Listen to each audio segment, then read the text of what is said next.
ni ukuvuga ko urukiko rukuru urugereko rwihariye ruburanisha ibyaha mpuzamahanga n'ibyaha birenga imbibi ruzatangira bundi bushya, ni narwo rufite ububasha bwo gusuzuma icyaha ku cyaha ku bijyanye n'ibyaha aregwa.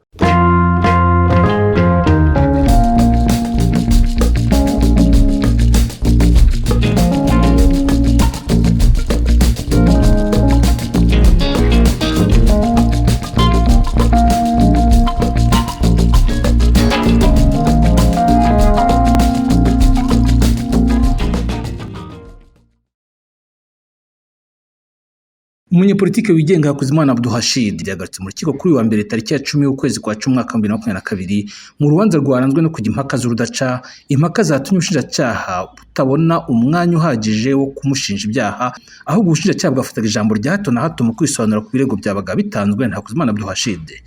Uyu Hakuzimana RACHID yasabwe umucamanza gukurikirana abashinjacyaha, yavuga ko bageze mu rukiko bagahita bakora ibyaha bitatu: icyaha cyo kwiha ububasha butajyana n'itegeko, icyaha cy'ibikangisho bigamije guha umurongo icyaha, n'icyaha cyo kubuza iyubahirizwa ry'itegeko.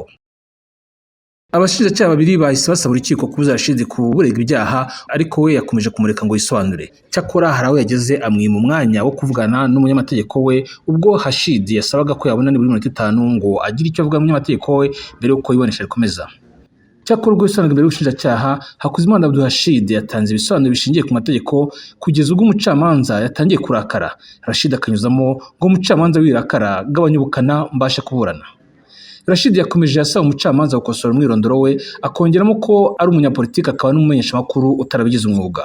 Hakuzimana RACHID yabyemerewe, umwirondoro urakosorwa, ariko ntiyashyirwa, akomeza guhata ibibazo ubushinjacyaha abinyujije ku mucamanza. Hakuzimana RACHID yagize ati: ese ko umwirondoro wanjye umaze gusomwa ukaba umaze kumenyekana ndetse nkawukosora, uwo tubona ninde, umwirondoro we n'uwuhe, arandega iki agendeye ku bubasha? Ko yabazaga ibibazo anasubiza ubushinjacyaha n'ubushinjacyaha bukamubaza, byarushijeho kuvangavanga umucamanza nawe ararakara rubura gica. RACHID arongera ati: nyakubahwa umucamanza, rakara gake. RACHID n'umwunganizi we mushya Maître Barito Matimbano wasimbuye Maître Rudakemwa Jean Felix batangiranye urubanza, yakomeje kwisobanura. Umucamanza ategeka ko haburanwa inzitizi zatanzwe zibuza urubanza kubanishwa kugira ngo akomeze kuburanwa ikibazo cy'ubushinjacyaha. Mu nzitizi zatanzwe n'uruhande rw'uregwa ari Hakuzimana RACHID n'umwunganizi we Maître Barito, inzitizi za kwisonga n'ibura rubasha bw'urukiko mu kuba bwaburanisha uru rubanza. Iyi nayo ikaba yagiye impaka ndende zafashe iminota isaga 20, birangira umucamanza yemeje ko urukiko rwisumbuye rudafite mu bubasha bwarwo kuba ari rwo rwaburanisha uru rubanza. Bityo umucamanza ategeka ko urubanza rw'umunyapolitiki Hakuzimana RACHID rwoherezwa mu rukiko rukuru, urugereko rwihariye ruburanisha ibyaha by'iterabwoba n'ibyaha byambukiranya imipaka.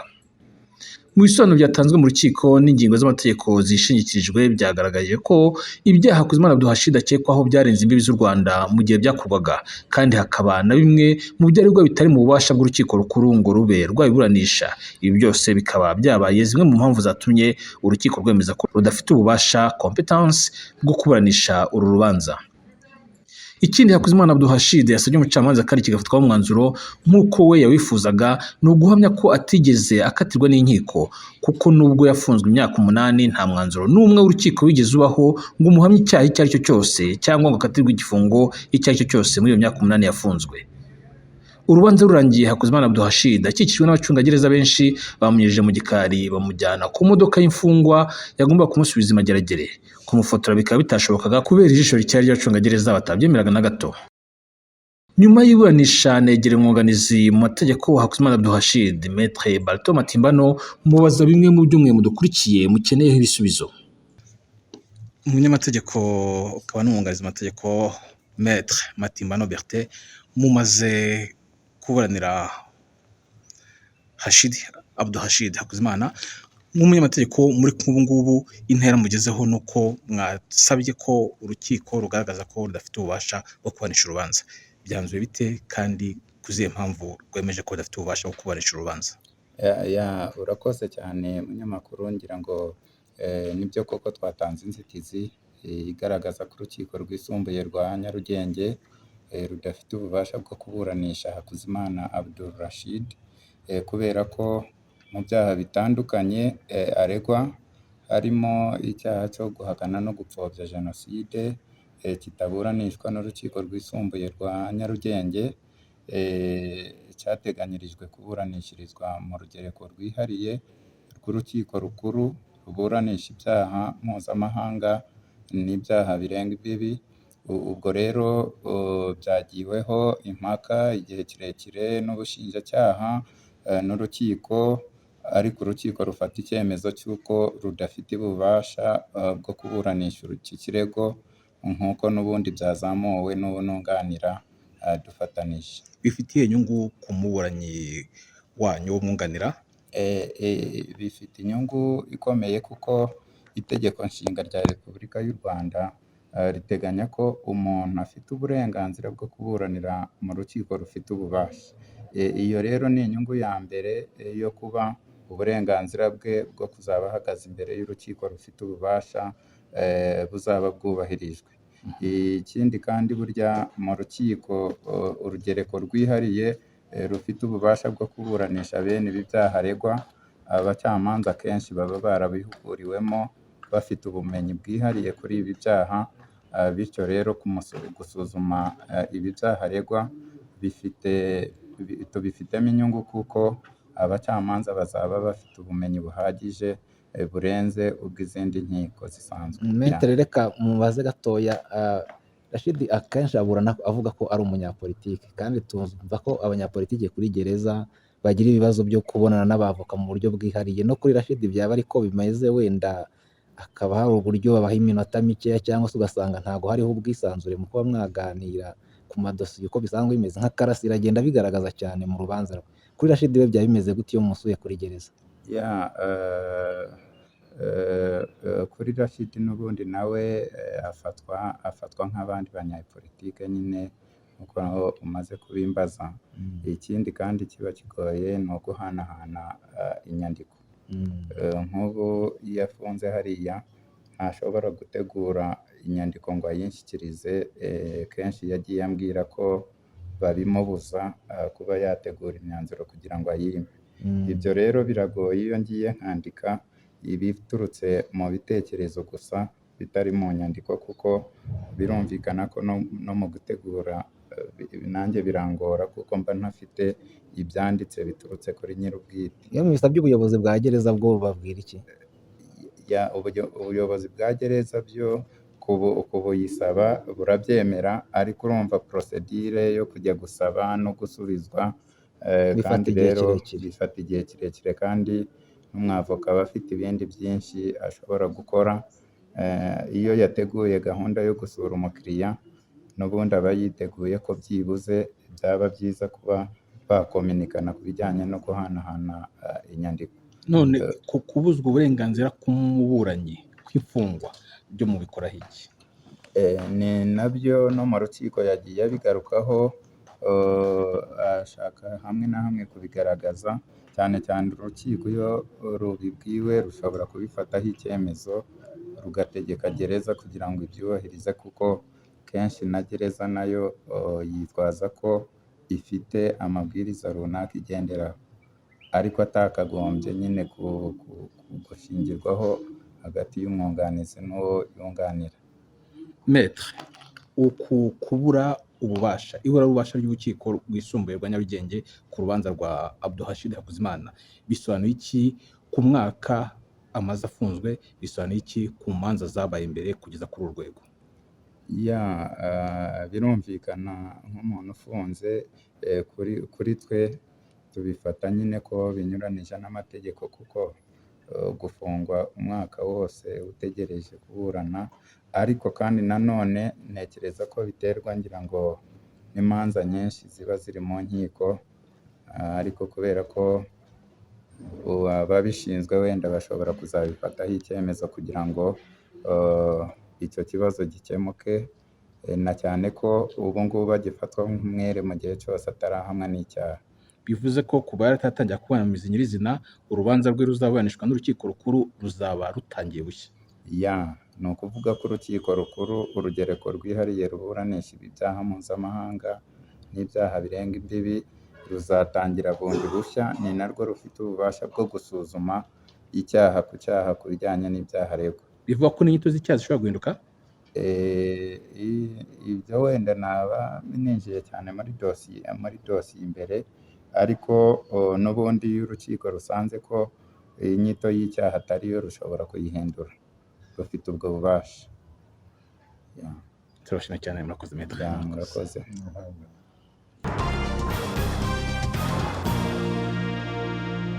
Sentare nkuru ya Nyarugenge yategetse yuko urubanza rwa Hakuzimana Abdul-Rashid rurungikwa mu rwego rusubiramwo rwa sentare nkuru isubiramwo iburanisha ry'imanza zijabuka imipaka, akaba ariyo imuburanisha.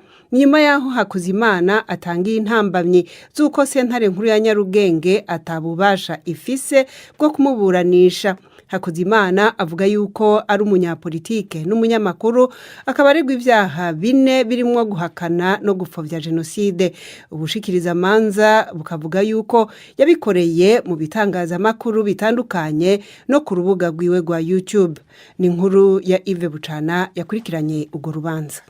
Mu gusobanura inzitizi yatanze mu rukiko yuko rudafite ububasha bwo kumuburanisha, Hakuzimana RACHID yavuze ko mu byaha aregwa birimo guhakana no gupfobya jenoside asanga ubushinjacyaha butaragombaga kugishyikiriza uru rukiko, ko ahubwo abo yagikoreye bari gusaba guhabwa umwanya wo gusubiza binyuze mu gitangazamakuru cye, byananirana bigakemurwa n'urwego rw'abanyamakuru bigenzura. Umwunganira Maître Matimbano Barton we yavuze ko icyaha cyo guhakana no gupfobya jenoside kiri mu bubasha bw'urugereko rwihariye rw'urukiko rukuru ruburanisha ibyaha byambukiranya imbibi, ko aramutse aburanishijwe n'urukiko rwisumbuye rwa Nyarugenge byaba bimwambura uburenganzira bwe. Ubushinjacyaha bwavuze ko bwo busanga nta kosa bwakoze, cyane ko bwaregeye urukiko rwisumbuye kuko rufite ububasha bwo kuburanisha imanza z'inshinjabyaha ku byaha bifite igihano cy'igifungo kirengeje imyaka 5, kandi ibyaha RACHID akurikiranyweho biri muri urwo rwego. Umushinjacyaha avuga ko urukiko ruramutse rusanze rudafite ububasha rwakohereza ikirego mu rukiko rubifitiye ububasha, ariko ko rutatesha agaciro ikirego nk'uko Hakuzimana RACHID yabyifuzaga. Ntibyasabye ko urukiko rwiherera. Umucamanza yahise atanga urugero ku rubanza rwa Idamange Yvonne, nawe mu rubanza rwe watanze inzitizi y'iburabubasha ry'urukiko ku byaha yarakurikiranyweho birimo guhakana no gupfobya jenoside. Nyuma urubanza rwe rukoherezwa mu rugereko rw'urukiko rukuru rukurikirana imanza z'ibyaha byambukiranya imbibi, ategeka ko n'urubanza rwa Hakuzimana Abdul-Rashid rwoherezwa muri urwo rukiko. Hakuzimana Abdul-Rashid wasabye urukiko kwandika umwirondoro we neza, ko ari umunyapolitike akaba n'umunyamakuru utarabigize umwuga, yafashwe mu mpera z'ukwezi kwa 10 umwaka ushize. Ubushinjacyaha bumurega ibyaha 4: guhakana no gupfobya jenoside, gukurura amacakubiri no gutangaza ibihuha yifashishije ibiganiro yakoraga mu binyamakuru bitandukanye byo kuri interineti, harimo urubuga rwe rwa YouTube RACHID TV. We ibyo byaha arabihakana. Yves Bucana, BBC Gahuzamiryango i Kigali. Dusoreze kuri amwe mu macenga ndetse no gukorerwamo kw'inkiko byakunze kubaho mu rubanza rwa Hakuzimana Abdul-Rashid.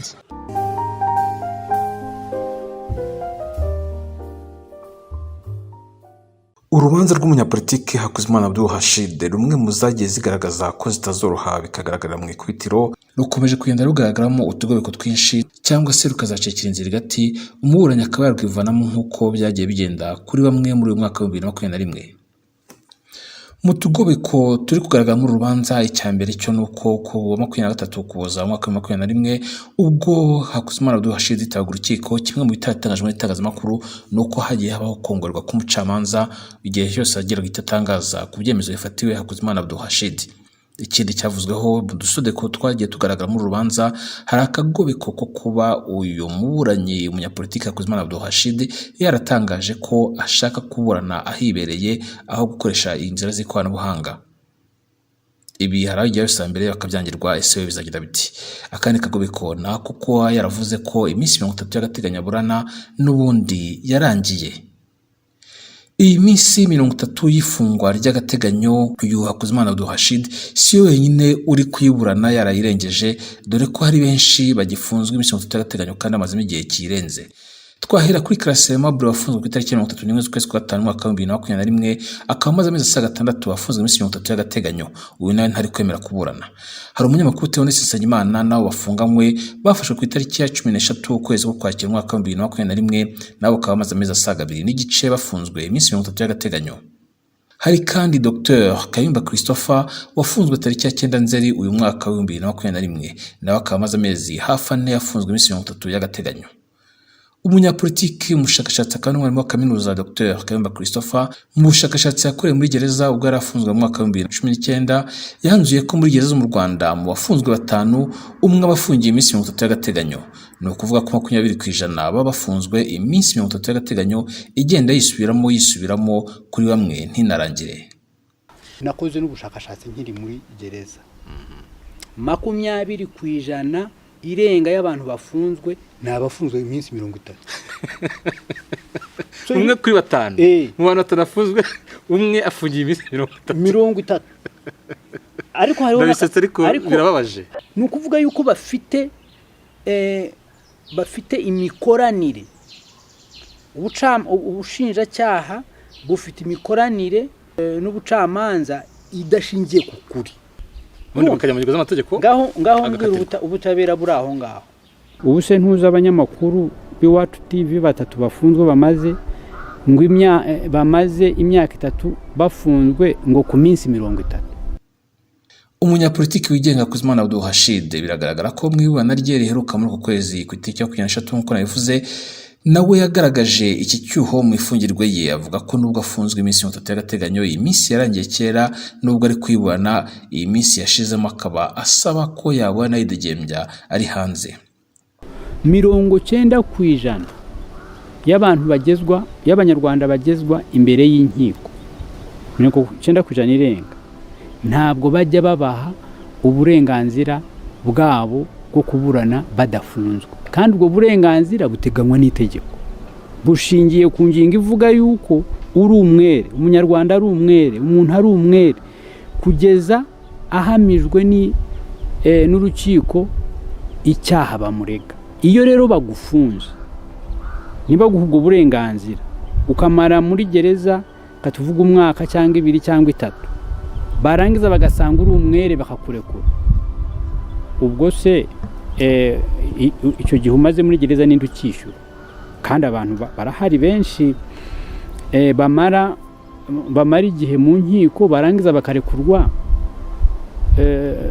ariko barafunzwe ntihagire n'indishyi zitangwa.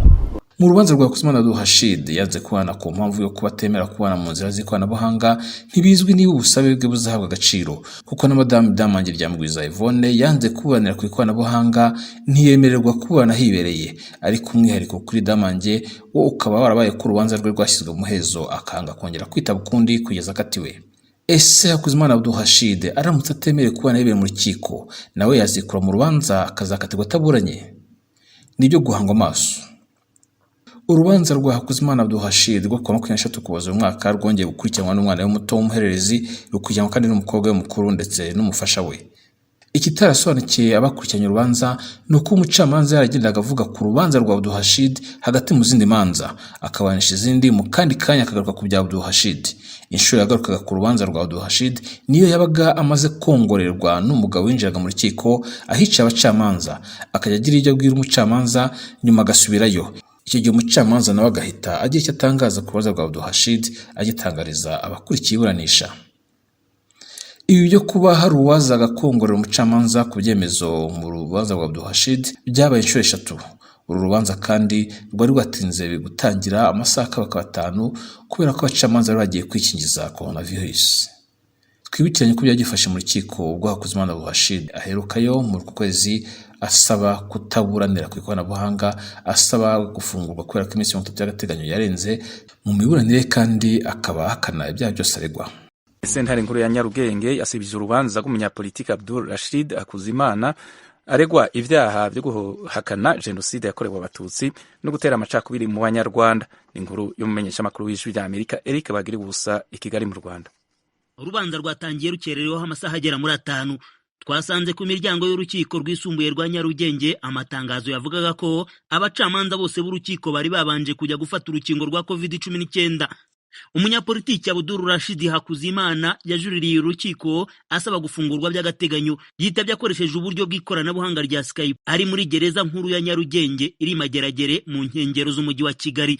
Umunyamategeko umwunganira Maître Jean Felix Rudakemwa we yari mu cyumba cy'urukiko. Yabwiye umucamanza ko bifuje kuburana imbona nkubone aho gukoresha ikoranabuhanga. Yavuze ko ku itariki ya 21 z'uku kwezi aribwo batanze icyifuzo cyabo kuri perezida w'urukiko rwisumbuye rwa Nyarugenge Bwana Adolphe Udahemuka, ariko ko nta gisubizo yabahaye. Yavuze ko bwaba n'ubwanditsi bw'urukiko ntacyo bwabamenyesheje. Yasobanuye ko aribyo Hakuzimana yifuje mu rwego rwo kubona ubutabera buboneye. Umucamanza yasobanuye ko abakuriye inkiko zisumbuye bose bari mu mahugurwa, bityo ko bagomba gutegereza ko Bwana Adolphe Udahemuka azarangiza akazabona gufata icyemezo ku busabe bwa Hakuzimana n'ubwunganizi mu mategeko. Hagati aho Hakuzimana yibukije urukiko yajuririye ko igihe cyagenwe n'urukiko rw'ibanze rwa Nyarugenge cyo kubafunzwe by'agateganyo mu minsi 30 cyarangiye. Arasaba gufungurwa by'agateganyo akaburana yidegembya kugira ngo hubahirizwe iby'amategeko ateganya. Ku munyapolitiki Hakuzimana kuguma kumufunga kandi ubushinjacyaha butarigeze busaba kongera igihe cy'ifungwa ry'agateganyo binyuranije n'amategeko. Urukiko rwamubajije niba yakwemera ko iyi ngingo impande zombi ziyijyaho impaka hakoreshejwe uburyo bw'ikoranabuhanga ari kuregwa arabyanga. Byatumye ubushinjacyaha butagira icyo busobanura kuri iyi ngingo yo kuba Hakuzimana avuga ko afunzwe binyuranije n'amategeko. Umucamanza nyuma yo kumva ubusabe bw'uregwa n'umwunganira yahise agena indi tariki y'iburanisha ritaha kuri 20 z'ukwezi kwa mbere mu mwaka utaha wa 2022. Ku itariki ya 22 z'ukwezi gushize kwa 11 nibwo umucamanza mu rukiko rw'ibanze rwa Nyarugenge yafashe icyemezo gifunga by'agateganyo Bwana Abdul Rashid Hakuzimana. Ni nyuma yo kwemeza ko hari impamvu zikomeye kandi zihagije zagezweho mu iperereza zituma ubushinjacyaha bumukekaho ibyaha bumurega. Ubushinjacyaha bumurega ibyaha bitatu: icyaha cyo guhakana no gupfobya jenoside yakorewe abatutsi mu mwaka w'1994, icyaha cyo gukurura amacakubiri mu banyarwanda, n'icyaha cyo gutangaza amakuru y'ibihuha. N'ibyaha byose bikomoka mu biganiro Hakuzimana yagiye agaragaramo anumvikanamo ku miyoboro ya YouTube. Ari kuregwa arahakana ibyaha byose. Muri iyo miyoboro hari n'uwe bwite yari yarashinze awita RACHID TV.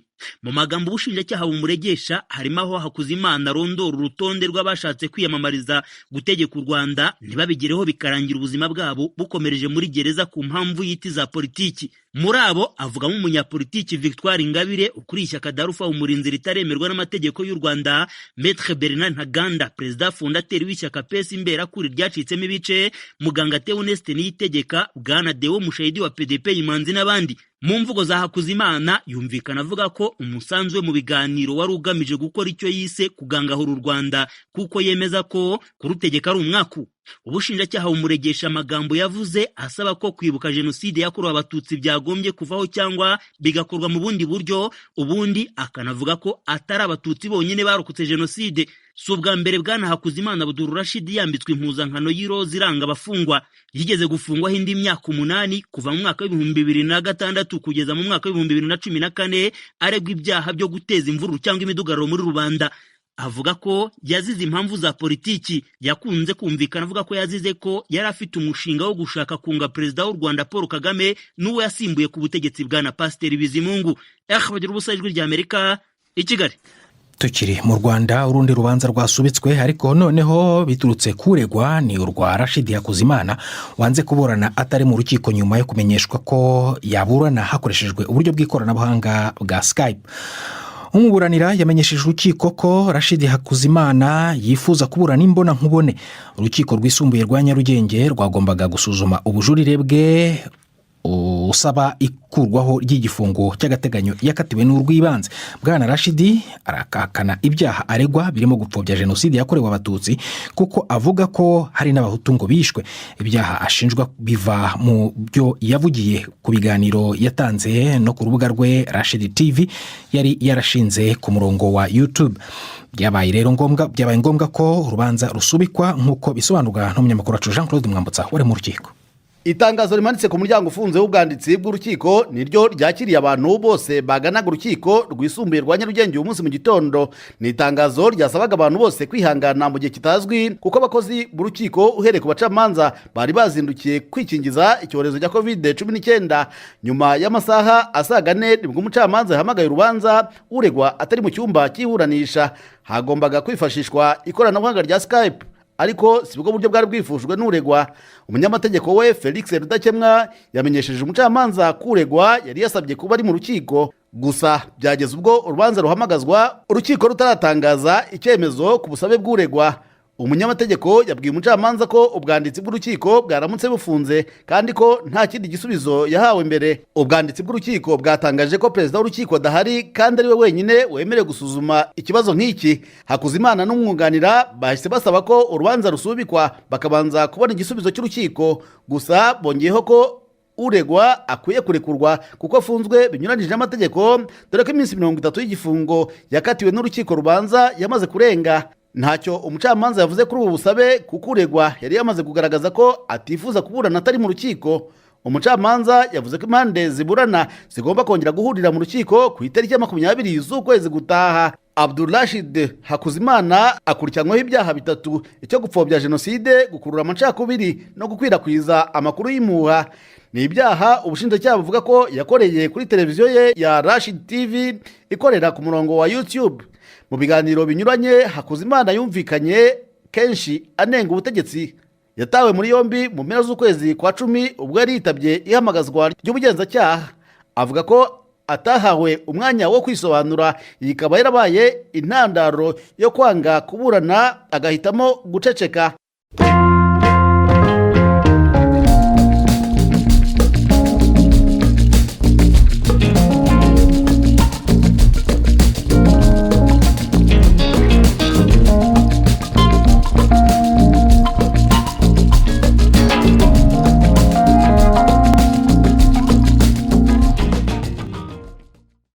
Nidushobozwa tuzakomeza kubakurikirana iby'urubanza.